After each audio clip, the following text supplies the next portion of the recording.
গতকাল press meet করে রাজ্যপাল মনোনীত রায়গঞ্জ বিশ্ববিদ্যালয়ের ভিসির বিরুদ্ধে রাজনৈতিক চক্রান্তের তোপ দাগলেন সারা বাংলা তৃণমূলের শিক্ষাবন্ধু সমিতির উত্তর দিনাজপুর জেলার সভাপতি তপন নাগ। তপন নাগ বলেন, বাম আমলে পিছিয়ে থাকা উত্তর দিনাজপুরের ছাত্রছাত্রীদের উচ্চশিক্ষার কথা ভেবে বাংলার মাননীয় মুখ্যমন্ত্রীর স্বপ্ন রায়গঞ্জ বিশ্ববিদ্যালয়, কিন্তু রাজ্যপাল মনোনীত ভিসি প্রফেসর দীপক রায় এই বিশ্ববিদ্যালয়ের অ্যাক্টিং ভিসি বসার পর টিএমসি কর্মচারী সংগঠনের প্রতি নানান ভীতি প্রদর্শন করে নানান অত্যাচার করে চলেছেন। বেছে বেছে টিএমসি সংগঠনের সদস্যদের বিনা কারণে কাউকে শোকজ, কাউকে ট্রান্সফার, কাউকে বিনা নোটিশে অ্যাডিশনাল কাজের বেতন বন্ধ করেই চলেছেন। কর্তৃপক্ষের নানান দুর্নীতি অন্যায়ের প্রতিবাদ করাতে আমাকে সাসপেন্ড করেছে। ঠিক তেমনি উদ্দেশ্য প্রণোদিতভাবে চক্রান্ত করে রায়গঞ্জ বিশ্ববিদ্যালয় গার্লস হস্টেলের কোয়ারটেকার ম্যাডাম সারা বাংলা তৃণমূল শিক্ষা বন্ধু সমিতির অন্যতম সদস্য শ্রীমতী বহ্নি শিখা চক্রবর্তীকে ডেকে ভিসি তৃণমূল কংগ্রেসের আন্দোলনে সামিল হওয়ার জন্য থ্রেট করেন। আমাদের রায়গঞ্জ বিশ্ববিদ্যালয় আমাদের বাংলার গর্ব, বাংলার অগ্নিকন্যা মমতা বন্দ্যোপাধ্যায়ের স্বপ্ন, পিছিয়ে যাওয়া উত্তর দিনাজপুর বাসিন্দাদের স্বপ্ন। রায়গঞ্জ যে পিছিয়ে যাওয়া রায়গঞ্জ শিক্ষাক্ষেত্রে, সেই আশা আকাঙ্ক্ষা পূরণ করতে মমতা বন্দ্যোপাধ্যায় এখানে রায়গঞ্জ বিশ্ববিদ্যালয়ে করেছিলেন। সেখানে স্মুথলি চলছিল, কিন্তু রাজ্যপাল মনোনীত সম্মানীয় ভিসি এখানে বসার পর তিনি সরাসরিভাবে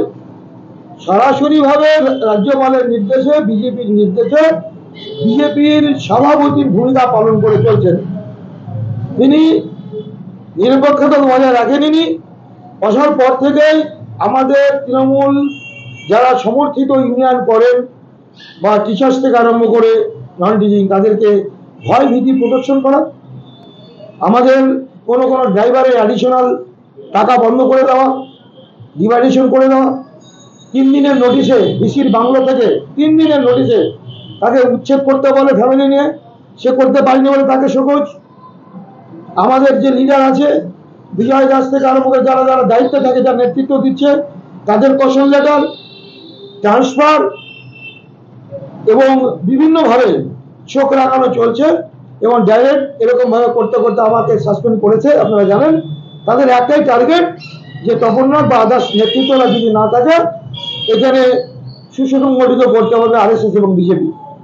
আপনারা ভালো করেই জানেন, কিছুদিন আগে এখানে সেমিনার হলো, আরএসএস এর মাথা এখানে, আরএসএস এর মাথা যেটা ওই ওটাকে বলে হচ্ছে, তাদের দিয়ে একটা সেমিনার করলো, হ্যাঁ, আনন্দমার্গ। আমার কাছে কাগজ আছে, ডকুমেন্ট আছে, আমি দিয়ে দেবো আপনাদের। যে সাম্প্রতিক সম্প্রীতি রক্ষা তো দূরে থাকলো, এখানে অরাজকতা এবং বলপূর্বক বেআইনিভাবে সাসপেনশন, শোকজ, ট্রান্সফার, ভীতি প্রদর্শন, যার থেকে বাদ জানিয়ে আজকে আমাদের রায়গঞ্জ বিশ্ববিদ্যালয়ের যে গার্লস হোস্টেল, যার সুপার ছিলেন একজন বহ্নি শিখা চক্রবর্তী, তাকে কবে, কিভাবে, কার পারমিশনে ওখানে তাকে কেয়ারটেকার করা হয়েছে। বেছে বেছে স্টেট অফিসার থেকে আরম্ভ করে বিভিন্ন জায়গাতে তৃণমূল যারা গন্ধ আছে তাদেরকে সেখান থেকে সরিয়ে দিয়ে বিজেপি সেটিং করে দিচ্ছে, আর ভয় ভীতি প্রদর্শন করছে। আজকে বহ্নি শিখা চক্রবর্তীকে ডেকে সম্মানীয় ভিসি স্যার থ্রেট করেছে যে আপনি এখানে তপন নাগের আন্দোলন সাসপেনশন আসছেন, আপনি মিটিংয়ে আসছেন না, আপনি এভাবে করলে থাকতে দেবো না আপনাকে।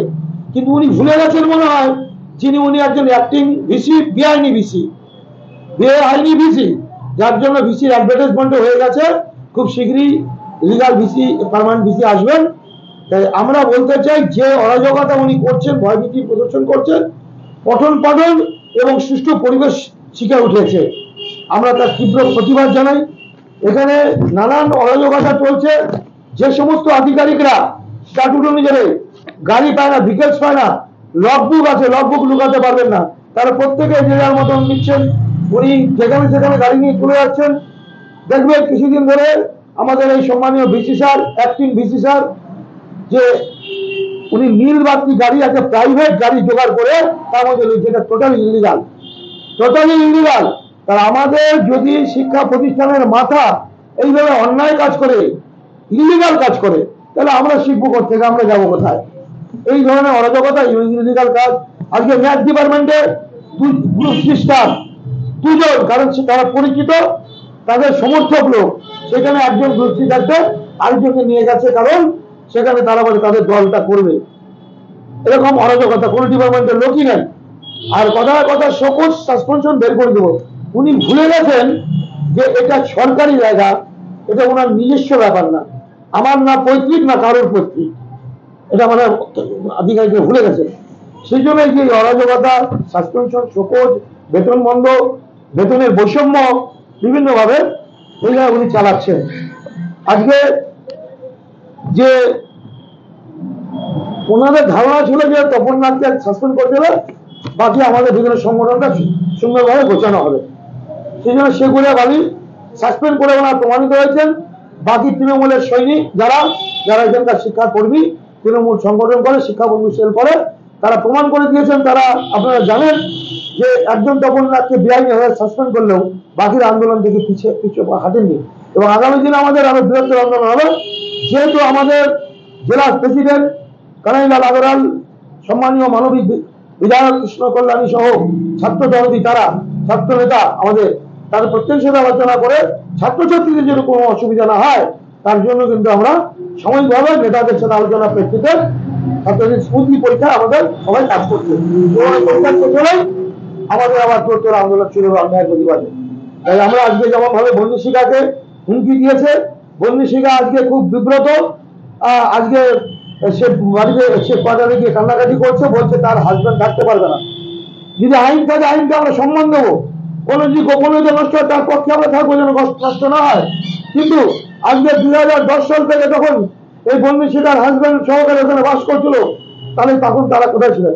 আমি তরকার খাতিরে ধরেই নিলাম যে কলেজের আইন এবং বিশ্ববিদ্যালয়ের আইন এত আলাদা, কিন্তু আজকে 2015 সালে ইউনিভার্সিটি হয়েছে, তাহলে এতদিন কি করছিলেন? ঘুমাচ্ছেন কর্তৃপক্ষ? আমি ধরে নিলাম উনি দায়িত্ব ছিলেন এতদিন ধরে, উনি তো আজকে 1 বছর কয়েক মাস দায়িত্ব ছিলেন। আজকে কখন এই হুঁশিয়ারিগুলো দেওয়া হচ্ছে? যখন তৃণমূলের আন্দোলনে যাচ্ছে, ডেকে ডেকে ভয় দেখানো হচ্ছে তৃণমূল কংগ্রেসের যেন মেম্বারশিপ ছুটে যায়। আমরা এটা অলরেডি চিঠি করে বাংলার সম্মানীয় মুখ্যমন্ত্রীকে জানিয়েছি, আমরা বাংলার সম্মানীয় শিক্ষামন্ত্রীকেও চিঠি দিয়ে জানিয়েছি। এই ভিসির অরাজকতা, রাজ্যপালের ভিসির অরাজকতা ডেলিভারেটলি এই আমাদের স্বপ্নের বিশ্ববিদ্যালয়কে আগে বিজেপির পার্টি বিষ করে তুলছে। উনি বলছেন যে বাইক কেন দেওয়া হলো তার জন্য সাসপেন্ড। আমি আইনকে সম্মান করছি, যদি ভুল হয়ে থাকে আমি ক্ষমা পাচ্ছি, কিন্তু উনি কোথায় আইনে লেখা আছে যে কোনো কর্মচারী, কোনো অধ্যাপক, যেমন অচ্যুত মোহন রায়চৌধুরীকে সাসপেন্ড করছেন? মহিলা হোস্টেলে থেকে আর কি কোনো স্টাফকে আপনার সুপার তাকে কোনোভাবে সরে যাওয়ার জন্য আর কি বলেছেন বা নোটিশ দিয়েছেন, সেই প্রসঙ্গে আসলে বিষয়টা তা নয়। বিষয়টা হচ্ছে আমাদের যে স্ট্যাটাস রয়েছে সেখানে হোস্টেল সুপার বলে কোনো পদ নেই। যিনি ছিলেন বলা চলে কোড আনকোড অলিখিতভাবে, তিনি আসলে কলেজ লেভেল থেকে একটা দায়িত্ব ছিলেন। পরবর্তীকালে যখন কলেজটা ইউনিভার্সিটিতে কনভার্ট হয়ে গেল, ইউনিভার্সিটি হয়ে গেল রায়গঞ্জ ইউনিভার্সিটি, তখন আমরা দেখলাম যে সুপারভাবে পদ নেই। তাহলে তাকে কোন ক্যাটাগরিতে ফিট করা যাবে? একজন মানুষকে তো হঠাৎ করে সরিয়ে দেওয়া যায় না। সেই জন্য আমরা তাকে কেয়ারটেকার হিসেবে নিয়োগ করে দিয়েছি। কেয়ারটেকার মধ্য দিয়ে তাকে আমরা রেখেছি। ইন দ্য মিন টাইম দেখলাম যে হোস্টেলে অনেকগুলো সমস্যা তৈরি হয়েছে, ছেলে মেয়েদের কাছ থেকে অনেকগুলো অভিযোগ এসছে, এবং প্রায় 30 জন মতো ছেলে মেয়ে আমাকে লিখিতভাবে জানিয়েছে যে ওখানে যে অধ্যাপক থাকেন তার বিরুদ্ধে, এবং তিনি যেহেতু ছেলে মানুষ তাদের অনেক অসুবিধা হচ্ছে এবং তারা স্বাধীনভাবে হোস্টেলে থাকতে পারছেন না, লিখিতভাবে জানিয়েছে। এবং সেই মোতাবেকে আমি চিন্তা করলাম যে না, এই মুহূর্তে সেটা জানিয়ে দেওয়া দরকার যে একটা লেডিস হোস্টেলে দীর্ঘদিন ধরে কোনো পুরুষ মানুষ ওভাবে থাকতে পারে না, মহিলা থাকতে পারে না, কারণ মেয়েদের নিরাপত্তার ব্যাপারটা রয়েছে যেমন। এবং সাম্প্রতিককালে অনেক ঘটনা, দুর্ঘটনা, পারিপার্শ্বিক ঘটনা আমাদের কানে এসছে, আমরা সকলেই মিডিয়ার মধ্য দিয়ে দেখছি। সেজন্য মনে হয় আমাদের আরো বেশি সতর্ক এবং সচেতন থাকা দরকার মেয়েদের নিরাপত্তার ক্ষেত্রে, এবং সেজন্য আমরা এই চিঠিটা করেছি। বলছি, আপনি একটু আগে বললেন যে সুপার বলে কোনো পোস্ট নেই, তো ইউনিভার্সিটি হওয়ার এতগুলো বছর বাদে মানে এটা সরানো হলো কেন? এতগুলো বছর বাদে দেখুন, ইউনিভার্সিটির তো নিজস্ব পেরিফেরি আছে, অতীতে যারা উপাচার্য হিসেবে ছিলেন তারা কেন সরাননি, কি করেননি, সেটা তো আমি বলতে পারবো না। কিন্তু গত বৎসরের অগাস্ট মাসে বসার পরেই আমার এটা নজরে এসছে, এবং আমি যখন ডিন অবস্থায় ছিলাম তখনও আমি এই বিষয়গুলো তুলেছিলাম। কিন্তু ভিসি হিসাবে দায়িত্ব নেওয়ার পরে আমি কিন্তু নভেম্বর মাস থেকে পরপর বিষয়গুলোকে অবজার্ভ করছি, এবং অবজার্ভ করার পরে দেখবেন যে পরপর স্টেপগুলো নেওয়ার চেষ্টা করছি বিশ্ববিদ্যালয়ের স্বার্থে এবং বিশ্ববিদ্যালয়ের শৈক্ষিক পরিবেশটাকে বজায় রাখার স্বার্থে। কারণ দেখুন, ছাত্রছাত্রীরাই হচ্ছে আমাদের সম্পদ। ওদের সুরক্ষা যেমন দেব, শিক্ষা যেমন দেব, পাশাপাশি ওরা যাতে নিরাপদে এই বিশ্ববিদ্যালয়ে আসতে পারে, থাকতে পারে, সেটাও কিন্তু আমাদের দেখতে হবে। এবং সেই নিরিখেই ক্রমশ যেহেতু বিষয়গুলো উত্তরোত্তর বৃদ্ধি পাচ্ছে, সমস্যাগুলো আমরা লক্ষ্য করছি, সেজন্য আমরা এই চিঠি দিতে বাধ্য হয়েছি। সেটা তো রেজিস্ট্রার সম্ভবত মাসখানেকের মধ্যে সরে যেতে বলেছেন। দেখুন, একটা চিঠি দেওয়ার পরে তো অনেক পরিবার থাকে, তাদের একটা সময় থাকে, সুতরাং রেজিস্ট্রার চিঠি দিয়েছেন, আশা করা যায় অ্যাজ আর্লি অ্যাজ পসিবল উনি সেখান থেকে সরে যাবেন এবং পারিপার্শ্বিক যে সমস্যাগুলো তৈরি হচ্ছে সেই সমস্যাগুলো থেকে দূরে থাকবেন, এটাই আমাদের প্রত্যাশা। একটা হচ্ছে যে শিক্ষাবন্ধু সমিতি যে সংগঠন, ওদের একটা অভিযোগ যে আপনি রাজনীতিকরণের জন্য আর কি এই ধরনের একটা পদক্ষেপ নিয়েছেন। দেখুন, সে অভিযোগ আমার বিরুদ্ধে হাজারও করতে পারে, অনেক প্রতিটি লোকের সঙ্গে, কারণ প্রত্যেকটা লোক কোনো না কোনো রাজনৈতিক মতাদর্শ, রাজনীতি বাদ দিয়ে আমরা কেউ নই। কিন্তু এই বিশ্ববিদ্যালয়ে যখন এই চেয়ারে কেউ বসেন, তখন তাকে দলমত নিরপেক্ষভাবে কাজ করতে হয়। কারণ এই চেয়ারটা কিন্তু কোনো রাজনৈতিক দলের চেয়ার নয়। এই চেয়ারটা হচ্ছে সমস্ত রাজনৈতিক পেরিফেরির মানুষ যেমন আসবেন, সমস্ত ধর্মের মানুষ আসবেন, সমস্ত ধরনের সাংস্কৃতিক পরিবেশের মানুষ কিন্তু এখানে আসবেন। সুতরাং এই চেয়ারে সেই নিরপেক্ষতা বজায় রাখার জন্যই আমি কিন্তু এই পদক্ষেপগুলো গ্রহণ করছি। এবং কেউ যদি কোড আন কোড কোনো রাজনৈতিক দল ইত্যাদি অঙ্গুলি নির্দেশ করেন, আমি মনে করি এই অভিযোগগুলো একেবারে ভিত্তিহীন। রায়গঞ্জ থেকে মালতী ভদ্রের রিপোর্ট, পশ্চিমবঙ্গ সংবাদ। ছোট ছোট অনুভূতি, স্মৃতিগুলো থেকে যায় সব সময় আদরে। কুকু কুকু, কিরে হলো? আসছি। লকডাউন সময় তো হয়ে এলো। কিছু স্মৃতির ভাজেই তোলা থাকে শুভারম্ভে প্রাপ্তি। 50 বছরের অভিজ্ঞতায় অগ্নিশ্বর জুয়েলার্স, নিখুঁত গয়নার কারিগরি। Agnishwar jewellers, NS road, Raiganj. Wait, so this was your wedding look? Oh my God, Tammy, you look pretty. Dhaka থেকে যখন আইছিলাম, এ হগল আমার মা আমারে পরায় দিছিল। It's so authentic, Tammy. I will go for this look.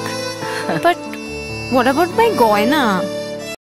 সরকারি চাকরি পাওয়ার একমাত্র সেরা প্রতিষ্ঠান বাইস institute of competitive exam centre. আপনিও কি সরকারি চাকরির পরীক্ষার প্রস্তুতি নিতে চান কিন্তু পাচ্ছেন না সঠিক পথ নির্দেশক? তাহলে আর দেরি না করে এক্ষুনি যোগাযোগ করুন বাইস ইনস্টিটিউটে। আপনার সাফল্যের চাবিকাঠি অপেক্ষা করছে এখানেই। বাইস ইনস্টিটিউটে অভিজ্ঞ শিক্ষকদের দ্বারা ছাত্রছাত্রীদের সরকারি চাকরির লিখিত পরীক্ষা, দূর ইন্টারভিউ এবং মেডিকেল টেস্টের আদর্শ প্রস্তুতি দেওয়া হয়। ইতিমধ্যেই 22-এর অসংখ্য শিক্ষার্থী তাদের মনের মতো সরকারি চাকরি পেয়েছেন। তাই আর এদিক ওদিক সময় নষ্ট না করে আদর্শ প্রস্তুতির জন্য চলে আসুন বাইস ইনস্টিটিউট অফ কম্পিটিটিভ এক্সাম সেন্টারে।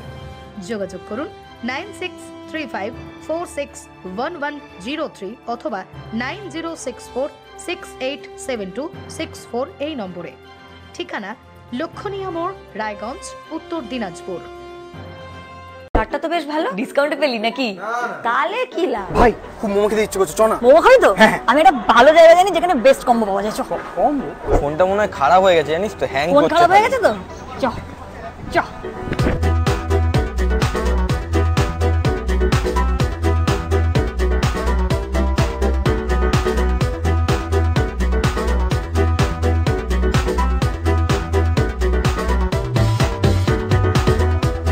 ফোনটা দেখ। তুই আমার জন্য ফোন কিনতে এসেছিস না? হ্যাঁ, তো আমিও কিনে নিচ্ছি নিজের জন্য।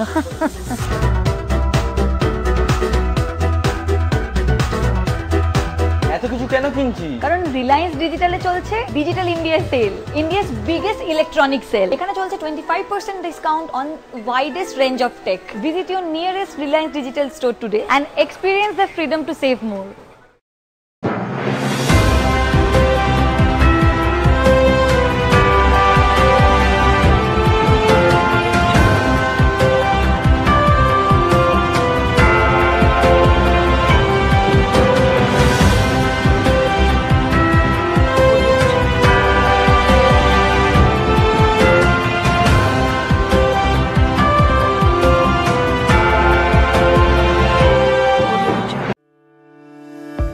আপনি কি মোবাইল কিনতে চান কিন্তু অর্থের অভাবে আপনার স্বপ্নের মোবাইলটি নিতে পারছেন না?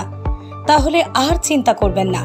মহারাজা হাট শনি মন্দিরের পাশে অবস্থিত রানা ইলেকট্রনিক্স মোবাইল দোকান আপনার জন্য এনে দিয়েছে সেই সুযোগ। এখানে যে কোনো কোম্পানির মোবাইল সুলভ মূল্যে কিস্তির মাধ্যমে আপনি কিনতে পারবেন। তাহলে আর কি ভাবছেন? এক্ষুনি আসুন আমাদের মোবাইল দোকানে। যোগাযোগ করুন 9851748274 এই নম্বরে। এখানে মোবাইল ছাড়াও আপনি পাবেন যে কোনো কোম্পানির টিভি, ফ্যান, ফ্রিজ। ঠিকানা মহারাজা হাট, রায়গঞ্জ, উত্তর দিনাজপুর।